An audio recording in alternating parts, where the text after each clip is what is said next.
Hi, good evening, Jake. Offense. Yeah, what was said at halftime to Actually, get look, that comeback? it wasn't much what we said. I think, I got the feeling in the first half we had enough opportunities. We turned the ball over about 3 or 4 times in their 22 because they really went hard at the breakdown there. And, had we kept the ball a little bit longer there, maybe we would have put them under pressure. I just felt that, as I said, we were playing well enough, but we weren't getting rewarded by being able to keep the ball longer than 2 phases. And I suppose the message was quite simply, listen, we're getting there and we're dominating in certain parts of the game, but we got to carry on, because if we slack off at 16-3 and we allow Cardiff to get another score and they get their tails up, it's going to be difficult. And I mean, exactly what we wanted was score early in the second half, and then obviously the momentum changes and it becomes a little bit of belief, and 16-10 then becomes more and more and more, and eventually. What can I say? 26 points to, I think, 3 in the second half is, it's fantastic for us. Jake, given, I mean, obviously the second half says a lot, but given the progress, not just your team, but the South African teams in general made the last 2-3 weeks, you think the guys will now start believing because they now start understanding what they're up against? Yeah, I'm sure. Yeah, and I mean, I just found out now. I didn't see all the games, but I mean, the Lions losing bonus point, a draw, and then 2 wins for South African sides is going to be massive for everybody. I think it gives credibility to the comp. You can imagine we don't want to come into a competition where take nothing away from the Kings and the Cheetahs, but we want to make sure that this comp has some credibility. And that we also have, obviously, get our fans and our supporters, which you've seen in the media. We've had like incredible numbers, and the viewership has gone through the roof. And what you don't want to do is, lose and lose, and then end up, you lose all those supporters, all that fan base from following this competition. So, I'm sure, just as I'm happy, I'm sure the URC and the leadership would be, incredibly happy with the fact that the competition is healthy. So how do you kick on from here? Because you obviously... we go on a plane to Edinburgh. I understand that, but what are the things that you would like to see improve in your team? Look, I must say, I mean, I'd like to just reflect on that game. I think it was fantastic. I mean, I'm really proud. Lose your 10 after 15 minutes, 13-0 down to Cardiff at home. I mean, what more can you ask for than what they did? I mean, they were so resilient. They just stuck in there. They, everyone fronted up. I know you asked me during the week, Jan, about fitness. I think that puts to bed everything about fitness as well. You said, as our team fit, to go and score those points in the second half again. It's a nice way for our team to get massive amounts of confidence in everything that's. I thought the way we played as well, again, a lot of talk about the Bulls style and over the years. And I've worked hard with the coaches, and I'm glad for them that people can see the Bulls play a little bit different to what most teams are expecting. Finally, yes. Sorry, Jan, Goosen's injury? Yeah. I mean, it's one of those, it's I asked him, is it sore? And I was hoping he would say yes, because, obviously when you get a knee injury, the more sore it is, the more chance you've got of something still being available. But if it's off, then you don't feel anything. So at this point in time, I think he says he thinks it's not good news, and I think he's had a couple of ACL injuries before, so I'm sure he would know that's there now, and and the disappointment and where his headspace is, maybe he's fearing the worst, and hopefully when we get scanned, it won't be as bad as we thought it would be. Jake, you mentioned the breakdowns, big struggles there in the first half. Clearly, second half, a big turnaround. Well, how did you guys change that around? Or was it simply just getting more momentum, really bossing the gain line a bit more than you had in the first half? Yeah, a little bit of that. I thought we got some good gain line as well. I mean, Jacques and Bismarck carried quite well in the first half as well. I think what probably happened there is we underestimated the strength of the Cardiff by the way they attacked the breakdown. We thought we also knew Josh Navidi was going to be good at that, but we obviously didn't. When I say we knew it was going to happen, but we probably were caught by surprise by how hard they go at the ball. All the players. It wasn't just Josh Navidi that we had to worry about in the beginning, quicker and cleaned out, a couple of times that sort of 50-50s and got them off the ball. Whereas in the first half, I felt we were a little bit late for the clean. Probably thought we were going to offload or, play from there. But, thank goodness they understood it. And I think, again, I know Guy spoke a little bit about gain line and that, and obviously that helps as well when you're going forward and going through people. But in the first half, I thought we were doing it, but we're probably a little bit lazy in chasing in quickly. And I think when we chased in and got over the ball and protected it, it would make it so much easier. And I said earlier, Ken, then we got to 3, 4, 5 phases, and then obviously then defenses get stretched. As soon as you get to 2 and you turn the ball over, it's very difficult to build pressure. So I think all to come to fruition.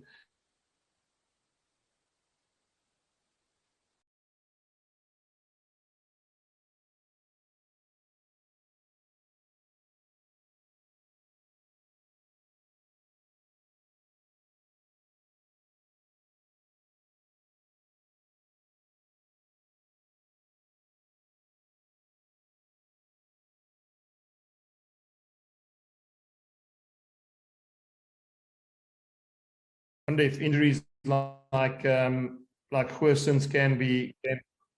Sorry, I wonder if Goosen's injury could have been, prohibited if we played on grass, because it's such a different, hardly anything happened there. He just turned his leg to change direction, and I think the fact that his foot's got stuck in the turf and doesn't give as much as grass turf is obviously the reason why, you can get a lot of knee and ankle injuries. I've been there, Jake, once before in the box training in 2014, and it's quite a spongy feel like.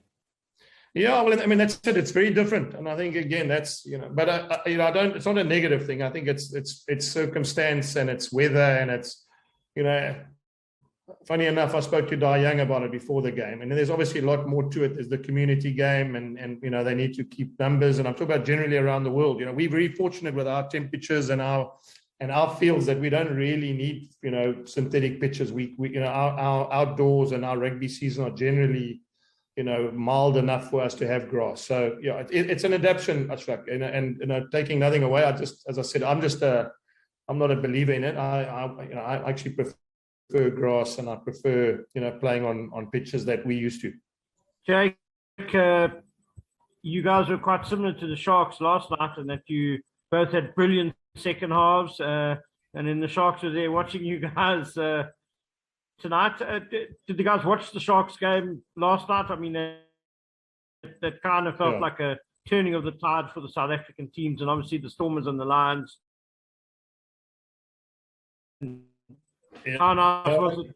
The nice thing about this comp is it's the games are from Friday right through, so we even watched a couple of games this afternoon. So it's wonderful to be able to watch this. But and let's not forget, a lot of these teams we still got to play. So it's also nice to watch not only the Sharks, but we watch the Lions and obviously watch a little bit of the Stormers. We all spoke about the type or the style of play of the Bulls, but all for the South African clubs has reverted back to a more conservative type of rugby. And obviously the result is also a lot better. Do you think that's the way to go? Yeah, Carl, I'm not sure if we didn't go conservative at all. I think at times we played with lots of width as well, and for your wing to be man of the match, as Kurtley Orenser was, it's you've got to have played with some sort of width. So I'm not sure about the other teams, but I will say that I'm really happy with the way we changed up the attack through our forwards and also using our backs. I thought, and I can't underplay either, Carl. A guy like Chris Smith has been unbelievable. Every time he's given a challenge, he comes to the front and he takes it. So credit to Chris Rousseau, who's worked with him. There are not many guys. I saw Butter Chamberlain doing the same last night.